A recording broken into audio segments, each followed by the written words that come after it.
Дели адамдары өте ерте тұрады екен. Таңға 6-7-ден бастап көшеде адам толып жүр ғой. Осы Индияда баяғыдан бері касталық жүйе қалыптасқан. Бұларда 5 каста болған. Ең бірінші үлкендері ол брахмандар, дін қызметкерлер болған, оқымыстылар деген сияқты, қоғами, рухани, сондай жоғарғы лауазымдарда болған. Содан кейін кшатрилер, олар деген жауынгерлер болған, яғни соғыс кезінде, сондай кезінде соларды қолданған. Үшіншісі ол саудагерлер. Вайшилер деп аталады, оларды саудамен, сауда саттықпен сондаймен айналысады әлі күнге дейін. Ең соңғысы ол шудралар, яғни жұмысшылар.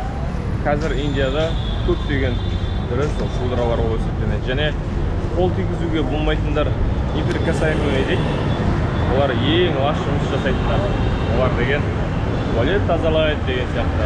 Қоғамдық тазалық сақтап жүреді және крематорияларда жұмыс жасайды. Яғни олар деген адамдарды өртейді, сондай жұмыстармен айналысады екен.